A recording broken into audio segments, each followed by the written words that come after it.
think, yeah, if you don't fight, then you have a good marriage if you don't fight. But it's true that you need to learn how to fight with one another. And it's true, like through dating, you know, we have our first argument, and then we have the next one and the next one. But with each one, they got better because you start to understand each other. Like, okay, I realize when I get angry, I do this. That's not okay. Let me work on that. We'll do better next time. And so you have to like fall and fail and get up and fail and get up so you can understand how to work with each other and communicate better and like resolve problems with each other.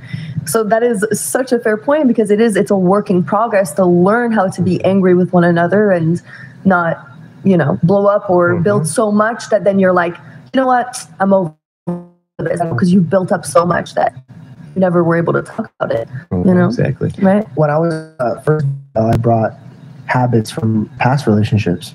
And if you look at her, she's a queen. She belongs in a palace or a throne. The other girls belong on the street. And so, so when I was arguing with them, I was in my street gang talk, right? They would get mouthy with me, and I was like, you can get mouthy with me, and I get mouthy with back. And I have this terrible habit where I must win. So like if they're going at it, I could go at it. And especially like God gave me a gift of speaking to people and getting to their heart. I feel that as wielding a sword. You could wield that in a really dangerous way and cut somebody down bad. And I was very good at just calmly destroying people. And once we got an argument, I did it to Belle.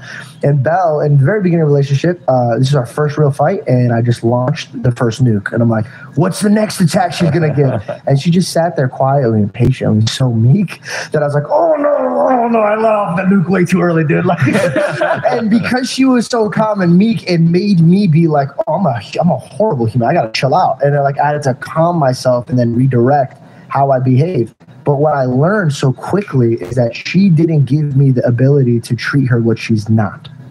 And so when she acted exactly what the gospel was, like meek, humble, kind, like even when she was upset with me, she was still so respectful with me.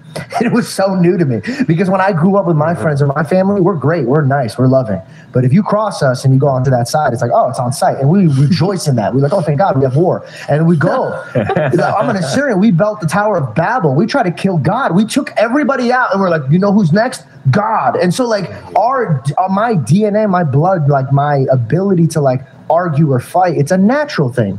But because she stood properly in the way that she should, it made me have to challenge myself. And then when I changed his behaviors, not only did it blossom between us, but my relationship with work and people out there, my patience grew. So I think that when you're forced to be one person, you have to pick up the slack of somebody else. And she picked up my slack there and taught me how to like talk emotionally. Like I'm such an emotional human being.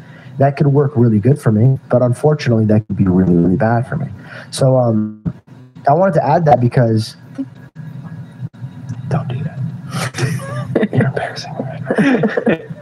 I like this, dude. I feel like we're in like a little counseling. Well, it's nice being able to debrief and talk about the night, and with the two people, you know, who was very important for us to be there. So it's nice to be able to share all those moments. And I think that's something I would love for you guys to share with people. How could you explain to the younger generation why marriage is important and why it's something that they should look forward to and should hold in high regard? The reason marriage is important is because it is in the nature of love to bind yourself to the one you really, really love. The very beginning.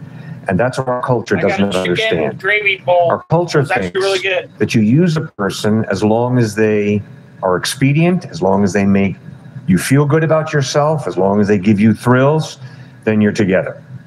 But if they lose their ability to turn you on, to give you a jolt of pleasure, then you ditch them and go get somebody else. And the problem is, although there are physical reasons why that is attractive, because we love the rush of pleasure, it leads to a loneliness and isolation. Coco Beware's it trivializes yourself. It trivializes your partner. In our culture, if the quality of sex is high and the price is low, that's golden. But if the quality of sex goes down and the price goes up, relationship over. And Christ says, no, it's not so much a question of falling in love. It's a question of choosing to be in love. And that's what God wants us to do.